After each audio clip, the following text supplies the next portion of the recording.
Have you ever wondered how a single, seemingly innocent announcement could shatter a perfect life into a web of lies and betrayal that you never saw coming?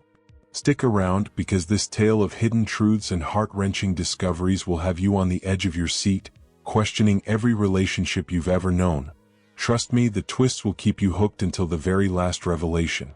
Before we dive in, make sure to hit that like button and subscribe if you haven't already. It really helps out. Picture this. It was one of those crisp, everyday mornings in Colorado, where the sun pours through the kitchen window in just the perfect way, glinting off the smooth marble countertop like it's putting on a show. My routine was running on autopilot, as reliable as ever, fresh coffee steaming in the mug, ready to kick off the day. I was just folding up the newspaper, about to grab my slice of toast, when Laura appeared, casually leaning against the fridge with that familiar, hard-to-read look on her face. "I'm heading out," she announced, as if it were something mundane like picking up the dry cleaning. "Only for a week or so. I just need some time." At first, her words didn't quite sink in, and I glanced up with a half-smile, still caught in the moment. "Time? What do you mean by time?" She held my gaze without a flicker, taking a slow sip of her orange juice like she was lounging at a sunny beach bar somewhere far away. To think things through, to feel like myself again, to get back to normal. I eased my chair back carefully, trying to process it all. Normal in what way, Laura? This is the home you put your touch on every corner of. You drive the car you chose yourself. You've got your yoga classes, those weekend brunches with friends, endless Netflix marathons, and a husband who's always remembered every single birthday without fail. What about all that doesn't add up to normal for you? That's when her gaze sharpened, turning icy and hushed. "You're always so predictable, so unchanging. It's suffocating in this routine we've built, Steve. I can't catch my breath anymore." My words stuck for a second in my throat. "So you're walking away because I'm reliable, because I don't flip everything upside down?" She gave a small shrug. "It's not entirely on you. I simply need some breathing room." "Breathing room that involves blocking my number and cutting me off completely? I'll lift the block in a week, give or take." She grabbed her bag, which I now noticed was already packed and waiting, as if she'd been rehearsing this exit for days. I moved quickly to block the door, a surge of heat building in my chest. "You're just going to vanish like that, leaving me here twisting in the wind, wondering what's next?" "I'm not here asking for your approval." The front door groaned as she yanked it open. My voice broke, not from sadness exactly, but from something raw and piercing. "If that's how it is, then don't bother coming back." She paused for just a heartbeat. Not much, but it lingered. Then the door crashed shut behind her, the echo slicing through the quiet like a sharp blade. The whole room went still. That wasn't a calm silence. It was an oppressive weight, like every bit of oxygen had been drained away. My feet stayed rooted to the spot, fists tight at my sides. I didn't chase after her along the path outside. I just remained there, frozen. My own wife had stepped out as easily as discarding yesterday's garbage, and here I was, still in my slippers, chest heaving like I'd sprinted a full mile. I lingered in that position far longer than I'd ever confess. The low hum of the refrigerator filled the air, along with the steady tick-tock of the wall clock and the faint buzz of a neighbor's lawnmower echoing from down the block. It was truly a stunning morning outside, but inside me, it felt like storm clouds were gathering, dark and heavy. At 43, working as a civil engineer, I'd spent 2 full decades constructing dreams for others while quietly supporting whatever whims Laura had, from her collection of luxury candles to her Pilates sessions and those Sunday chats with friends who hid their judgments behind polite grins. I'd never once grumbled about it. I handled the mortgage payments without missing a beat, cared for her folks when illness hit them hard. We weren't the type to flaunt extravagance, but I always believed we had solid ground beneath us. Maybe that stability blinded me to the resentment simmering just below her surface smiles. And now, this moment felt like the first raw truth she'd spoken in ages. The door frame still seemed to tremble from the slam. The following night, I ended up at Oanen's, this cozy sports bar with low ceilings squeezed between a hardware shop and a tax preparer's office in our quiet Colorado neighborhood. It carried that lingering scent of old smoke, even after the ban had been in place for a decade. The screens glowed with a college football matchup that nobody seemed truly invested in, and the lighting was subdued enough to hide whatever shadows crossed your expression. Brian eased onto the bar stool next to me with a quick nod. "You look like you've been handed a live grenade and told to hang on to it." I let out a wry laugh without lifting my eyes. "Yeah, pretty much." Brian had been my closest buddy since 7th grade. The guy who stood as best man at our wedding became godfather to my niece, and the one person I could always speak to without filtering a thing, which is likely why I'd held off on sharing this until now. She walked out, I admitted at last, fixated on the beer's fading foam. "Grabbed a bag and left yesterday morning."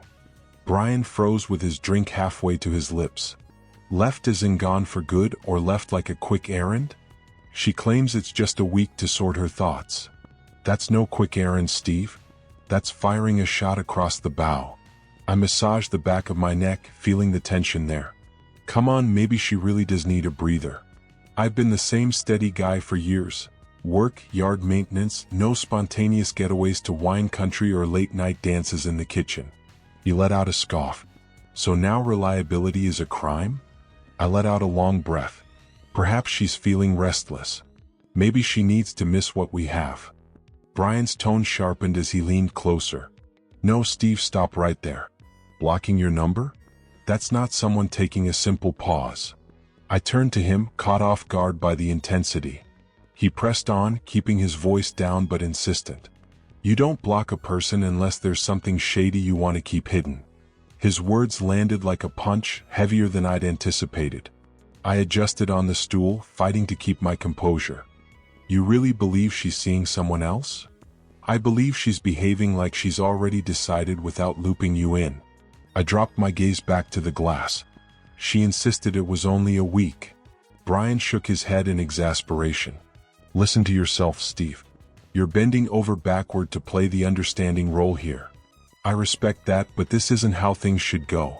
A marriage doesn't include vanishing acts that leave the other person in the dark."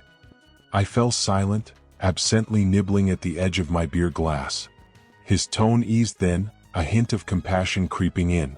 "I'm not telling you to go scorched earth or anything.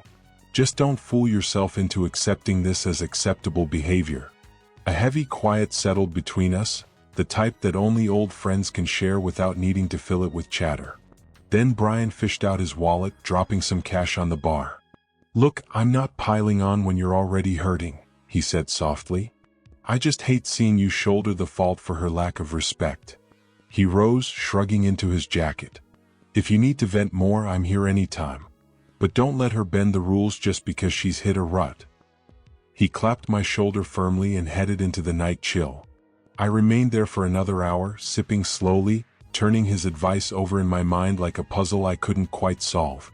Was I holding so tightly to the idea of Laura as the woman I married that I was overlooking who she'd turned into?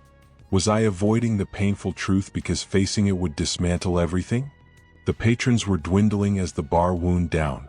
A buzzer blared somewhere, signaling the end of a game. I caught my own reflection in the mirrored shelves behind the counter. Brian had nailed one point. This wasn't how a real partnership functioned. And recalling Laura's expression that morning, the detachment in her eyes, it wasn't the look of someone wrestling with doubt. It was the gaze of someone who'd already stepped over a boundary.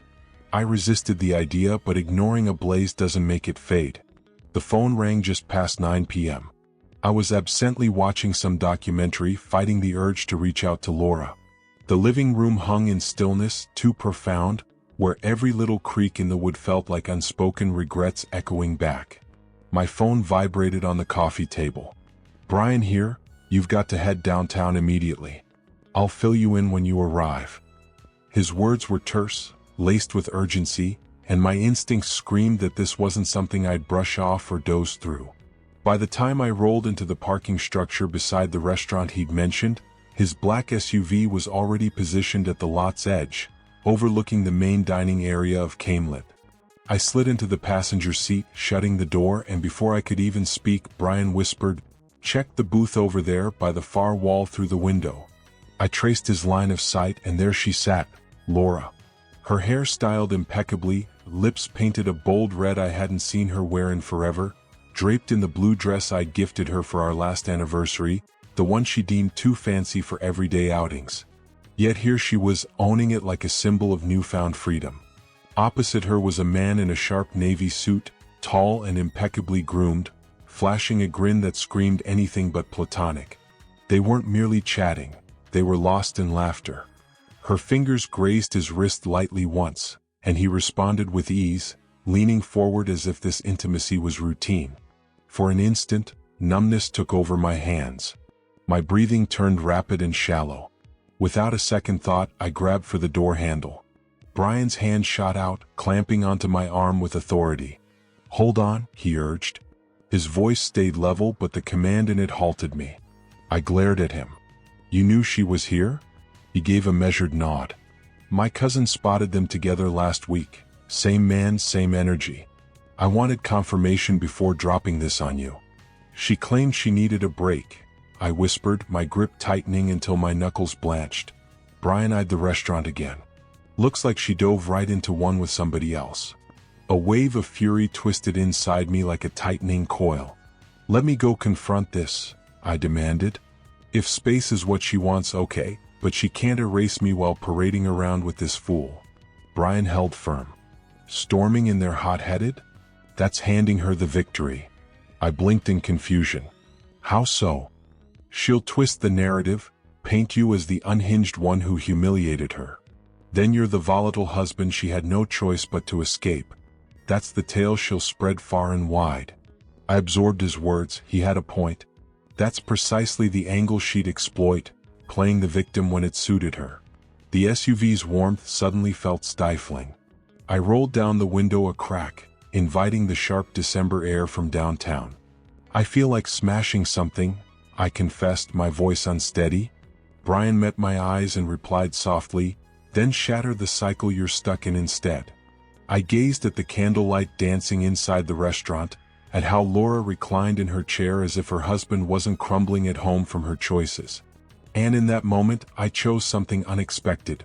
I stayed put, no dramatic entrance, no outburst, just silent observation, allowing the reality to solidify into something stronger than anger, a clear-eyed resolve.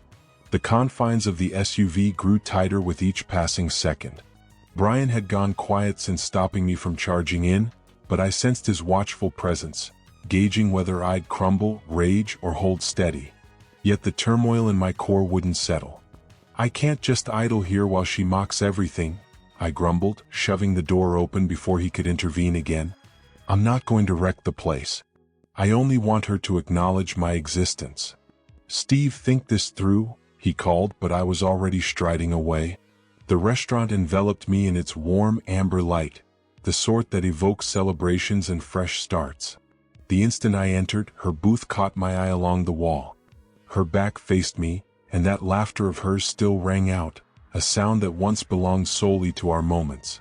Her date had his hand casually on the table, inches from hers, animated in whatever tale he was spinning, exuding a rehearsed charisma that suggested plenty of practice. I approached directly, each footfall parting the ambient chatter like a wave. Laura looked up toward a passing server, then her eyes locked on mine. Her smile crumbled in an instant. I halted at the table's edge, silent. Words weren't necessary, her expression betrayed it all. "Steve," she breathed, her tone a hushed plea. "This isn't how it seems." I let my glance shift between them.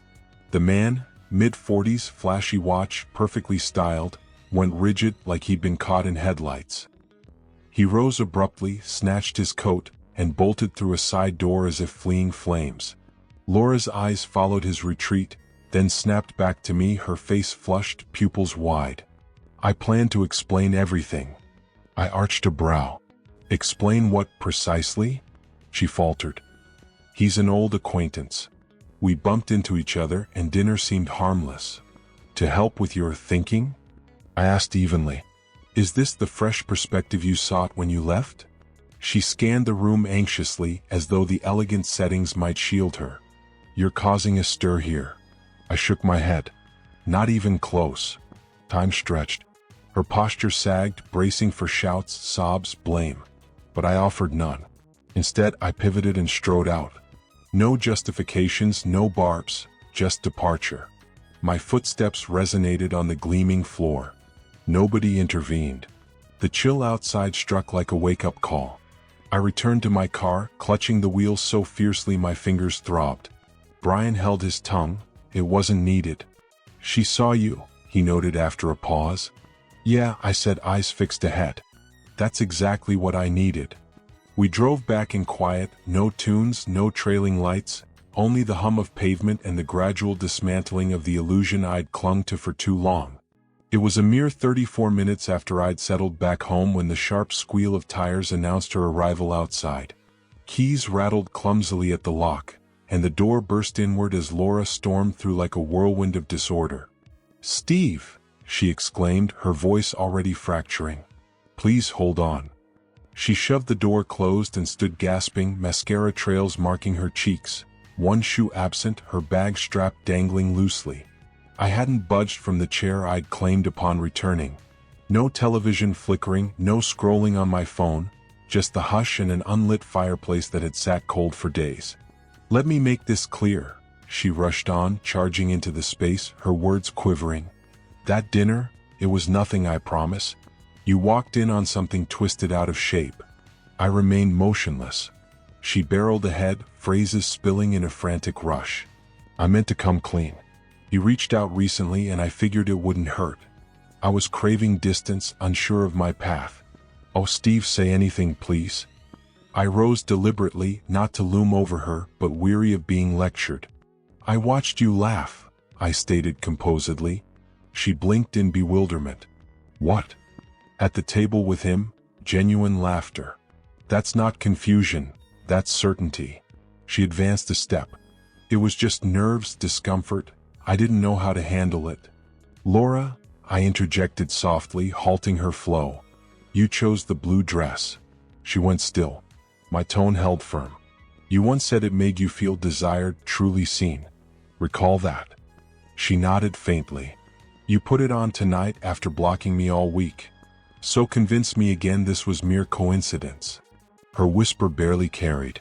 "It was only a meal." I regarded her fully, hair tousled from haste, lips quivering at the edges. But beneath the facade, no purity shone through, only raw urgency. I made my way to the front door and swung it wide. "Steve," her plea shattered. "You need to leave." No, you're misunderstanding. I wasn't in my right mind. This wasn't premeditated. Her breathing stuttered. "I felt so isolated, and you've been distant, not paying attention like before. I wondered if you'd stopped caring." I faced her. "And your solution was seeking attention elsewhere?" She edged nearer, tears streaming unchecked.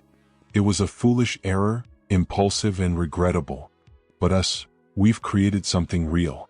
You can't discard it all." I didn't raise my voice or force the door. I simply gestured to the open entry. "I'm not discarding a thing," I murmured. "I'm releasing what's already shattered." She trembled there. "Please," she breathed, a last echo. But I offered no reply. At last, she brushed by me, body quaking, shoe clutched in hand, hesitating on the porch as if searching for words to erase the past 5 days. Yet nothing remained unsaid. I shut the door, the gentle latch resounding more like acceptance than closure. I lingered, the lingering cold from outdoors still hugging the entrance. The house breathed easier, not serene but authentic, unmasked. I returned to the living room. The quiet enveloped me, and for the first time since her departure, pursuit felt unnecessary. It was just shy of 9 a.m. when the knock came, subtle, measured, not desperate or forceful. I paused in the hall, still clad in the t-shirt and sweats from a restless night, if you could label it rest. I sensed her presence before twisting the knob. And there Laura was, hair tied in a simple bun, face bare of cosmetics, her compact suitcase at her feet, the very one from her exit 5 days prior. Her demeanor was guarded, like nearing a structure that could ignite at any spark. "Hey," she offered softly, arms crossed against the morning bite. "Could we have a conversation?" I didn't respond immediately, just observed her closely. Her words carried a gentler edge than the previous evening. No dramatics, no fury, merely that exhausted plea born from grasping that excuses had run dry. "I couldn't sleep," she went on, glancing past me into our home. All night I reflected on us, this space, the foundation we've laid together. I held my ground in the doorway, wordless. I admit I ruined things, she pressed. But I want to return, Steve. I want to mend what's broken. I've got my belongings here. Maybe we could start. No. The syllable emerged more resolute than I'd imagined. Her mouth fell open, shock evident. What? This isn't your home now. But I'm your wife. It's me. You were. She inched forward. You won't even allow an attempt? I met her stare head on. You chose your path, Laura. You departed, shut me out entirely, left no space for dialogue. And respect? That was nowhere in sight. But I've returned. No, I countered. You've circled back because the reins slipped from your grasp, not out of genuine accountability for your actions. Her lips moved soundlessly, searching for a retort that never came. She wasn't accustomed to seeing me this way, not distant or angry, but simply firm and unyielding. You mentioned it was only for a week, I continued. But deep down, we both understand it wasn't truly about needing a break at all. It was more like seeking approval to explore elsewhere while holding on to your safe haven right here. Well, I'm no longer that version of myself who would allow it. Fresh tears gathered in her eyes, though she fought them back with a quick blink. So, this is how it ends? All those years we shared, and now I'm nothing more than a stranger to you? I held steady without a single waver. No, you're the person who showed me exactly what I refused to put up with ever again. She remained rooted in place, her grip tightening on the suitcase handle like it was her last anchor. A thick pause stretched between us, weighted and profound, and that's when I witnessed the change unfold in her expression. The dawning awareness that the man before her wasn't someone she could easily mold back into compliance. I noticed it in the subtle hitch of her breathing, in how her shoulders finally sagged as if the last remnants of resistance had ebbed away. You seem changed, she murmured softly. Tougher, maybe? Not tougher, I replied. Simply more aware. She gave a gradual nod, then retreated a step, hoisting her bag with finality. I didn't linger to watch her descend the stairs. I didn't pause to check if she glanced back over her shoulder. Instead, I eased the door shut. This time, the closure carried a sense of permanence, and the quiet that enveloped me afterward wasn't the chilling void from before. It felt deserved, authentic, like a hard-won calm. Oh, and before we keep going, do me a quick favor and smash that like button to help spread this tale further. It was roughly 2 p.m. when another knock echoed at the door, but this one lacked any gentleness. It carried the urgency of a close friend arriving not just to chat, but to deliver something crucial. There stood Brian on the porch, phone clutched in one hand, his expression unlike anything I'd witnessed in our long history together. You good? He inquired. I nodded, moving aside to welcome him in. He headed directly to the living room without pausing to settle down. I've got something here you really ought to take a look at, he explained, thumbing open his phone. I went back and forth on whether to even share this with you, Steve. But if the roles were flipped, I'd want the heads up. He extended the device, screen aimed my way. The footage was a bit unsteady, obviously captured discreetly from behind some barrier or perhaps through a pane of glass. It depicted the lush rear garden of an upscale spa, one of those premium retreats boasting private massage cabanas and the soothing aroma of eucalyptus wafting from steam rooms. Spotting Laura was effortless. Her distinctive stance, the timbre of her voice, even that signature head tilt during her laughter. She lounged on a plush chair, wrapped in a soft robe, cradling a glass of infused cucumber water, and right beside her sat the very same man from that restaurant encounter. Only now the signals were unmistakable, leaving no room for doubt. They shared an undeniable closeness, a palpable intimacy.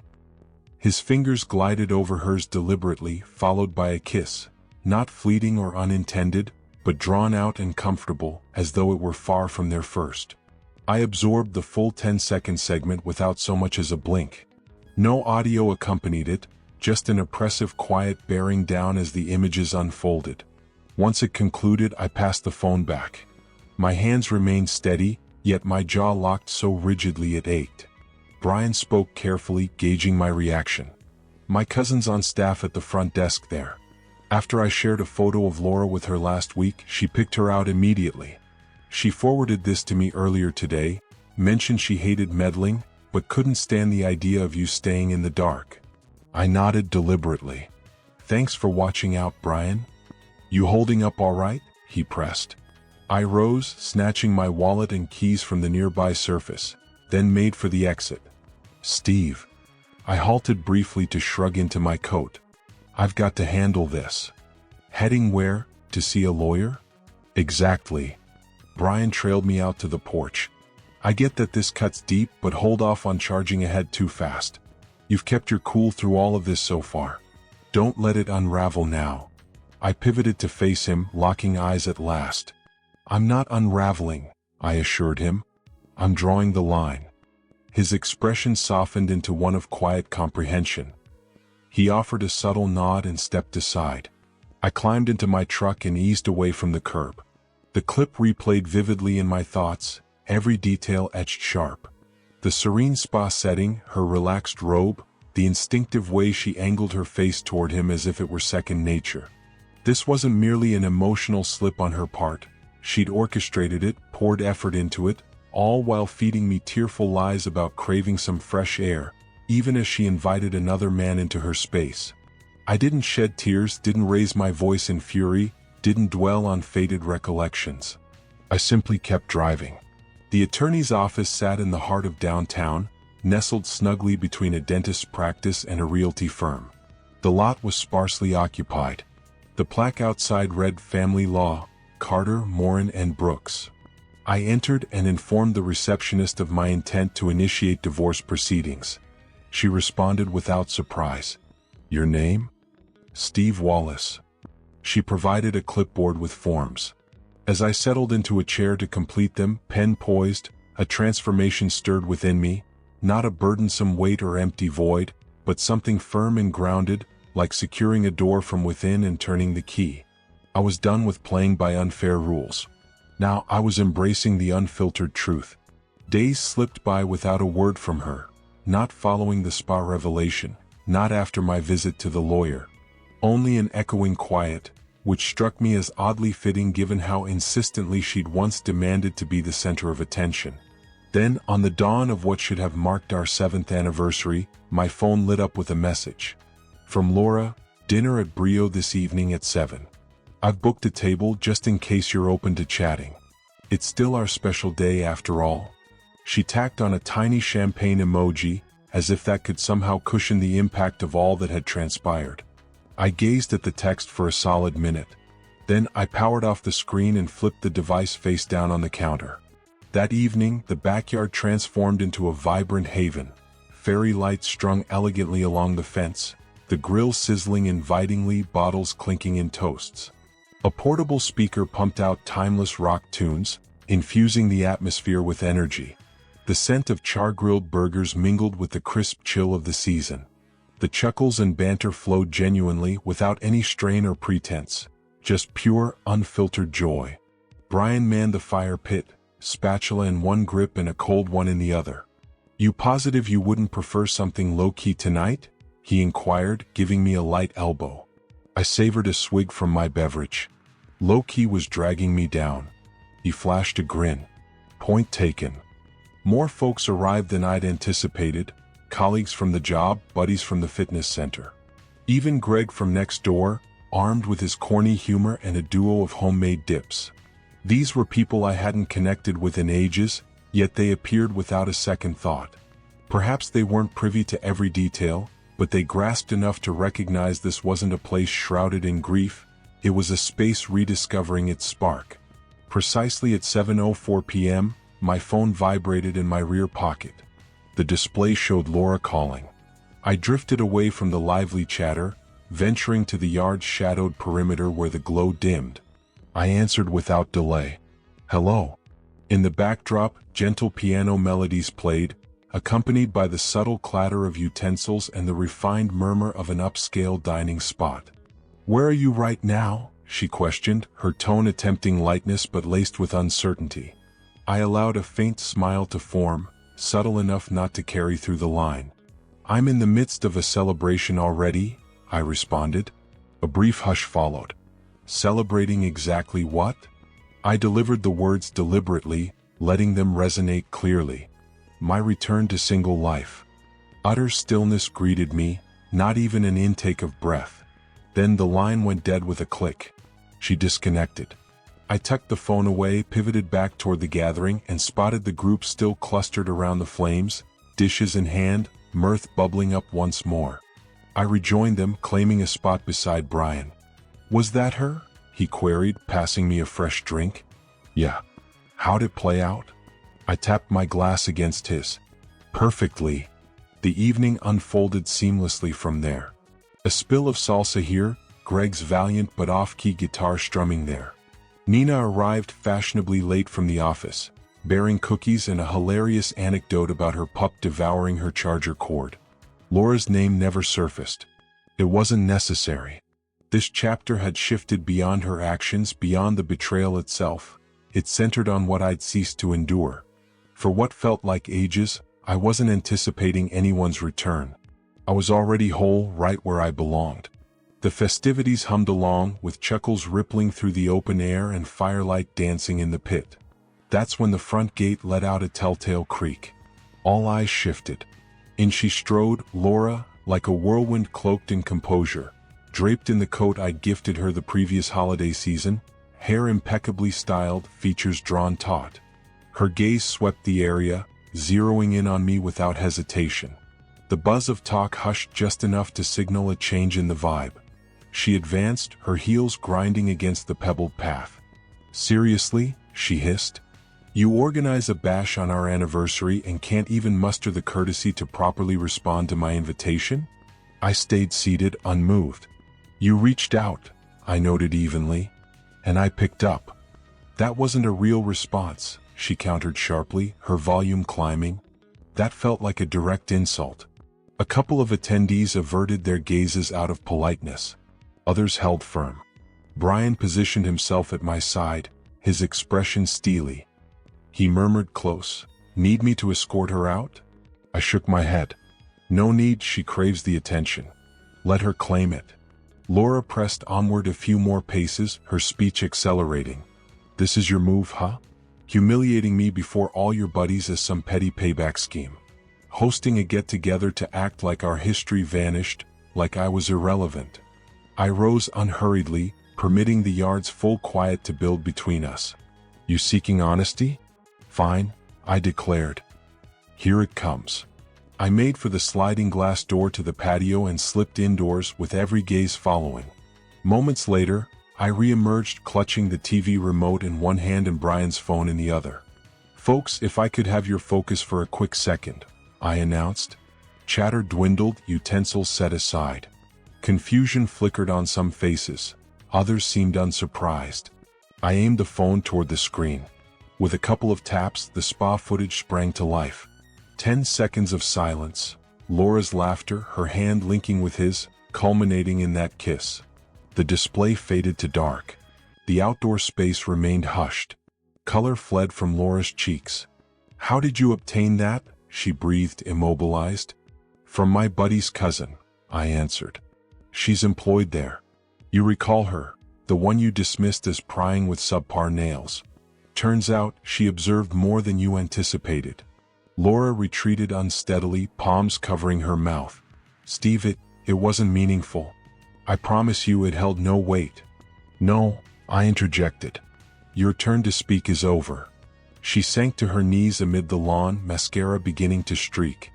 Her words fractured before the assembly. "Don't go through with this. It was an error. I was lost, unsure how to connect with you anymore. I assumed you'd lost interest. I never intended for things to escalate." I didn't stoop to her level, didn't offer solace. I merely articulated plainly.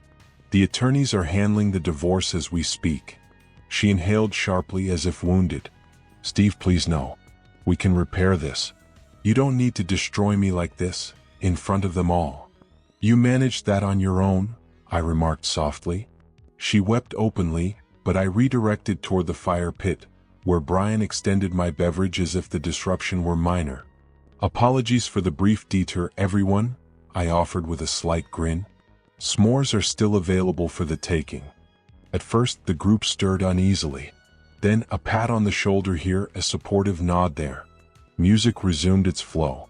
Several guests distanced themselves from Laura, uncertain of their stance. Brian whispered nearby, "Was that over the top?" I released a breath. It was precisely what's needed. In our wake, Laura remained hunched on the turf, a figure confronting the public shattering of her facade. And this time, no quick fix could mend it. As the final visitor departed, the fire pit smoldered with fading coals, and the evening breeze ushered in a serene stillness. Dishes piled up, tunes dwindled, yet the remnants of joy hung in the atmosphere like a gentle echo. I was in the kitchen, scrubbing the remnants from the last platter of appetizer skewers, when soft steps approached from behind. "Hey," came a tender voice. "You overlooked a handful of cups out on the patio." I glanced back to see Nina, balancing a tower of red Solos and a partially drained wine bottle. She'd changed into a comfy hoodie and trainers, hair swept up, her demeanor far more laid back than the professional poise I knew from work. We'd crossed paths for years now. Nothing beyond office camaraderie fueled by witty banter and a mutual love for peaceful starts to the day. "You didn't need to hang around this late," I mentioned, wiping my hands dry. She offered a casual shrug. "You threw the event. The least I can contribute is tidying up post your dramatic showdown." I managed a grin.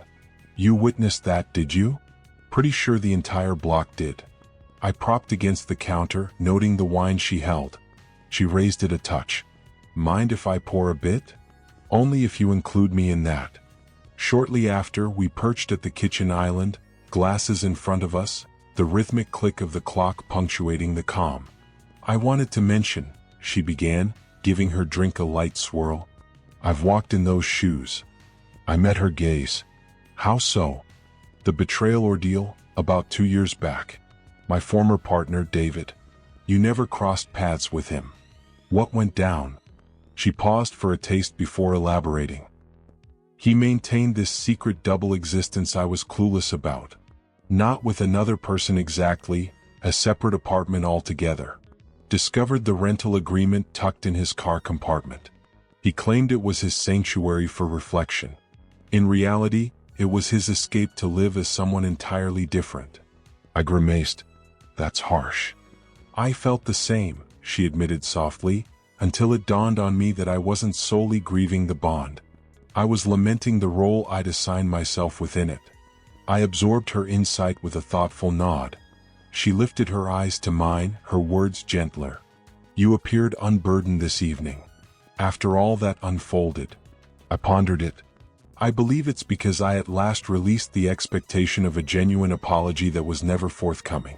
Once that weight lifted, the pieces aligned on their own." She offered a subtle smile, her expression kind. "I'm not sure about total fresh starts," she reflected. "But authentic ones? Those I can get behind." We lingered in an easy quiet for a moment, no pressure to disrupt it. Just a pair of souls scarred similarly, discovering solace amid the aftermath. Soon enough, she rose, glass emptied. "Time for me to head out, but next gathering you plan, stick to cupcakes, skip the heartfelt confrontations." I laughed lightly. "Agreed." She hesitated at the threshold. "You handled yourself well tonight, Steve." "Truly." And with that, she vanished into the night. I secured the lock, dimmed the lights, and remained in the kitchen a bit longer.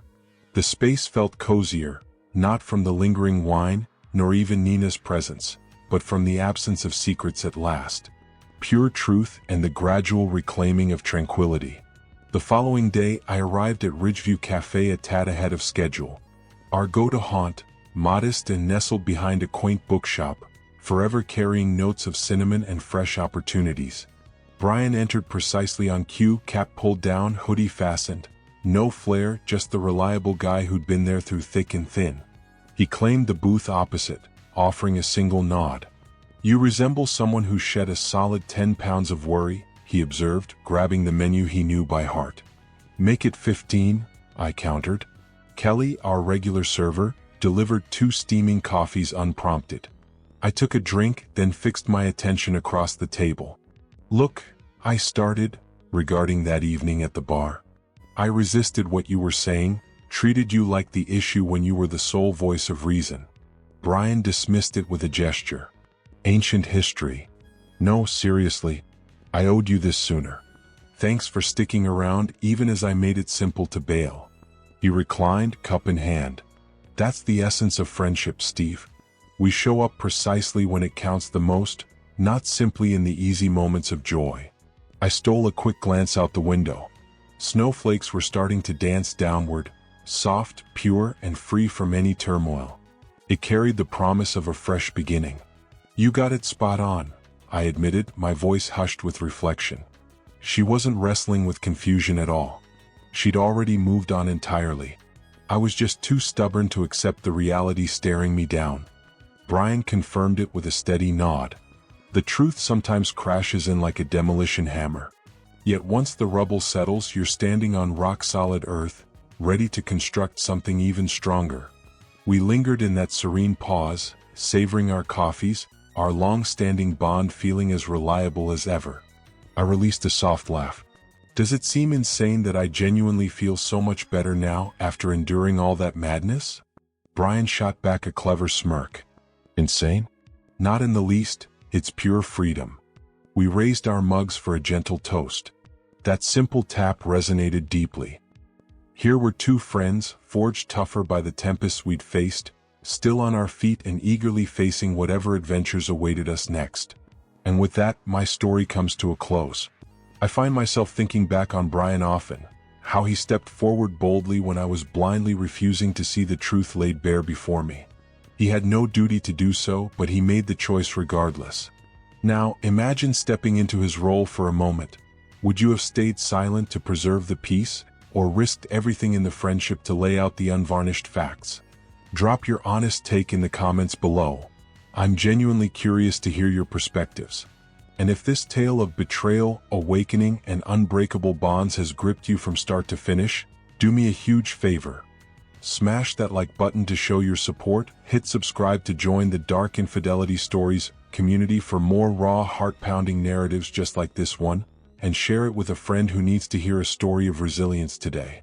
We've got so many more intense tales lined up, diving deep into the shadows of trust and deception. Stay tuned because you won't want to miss what's coming next.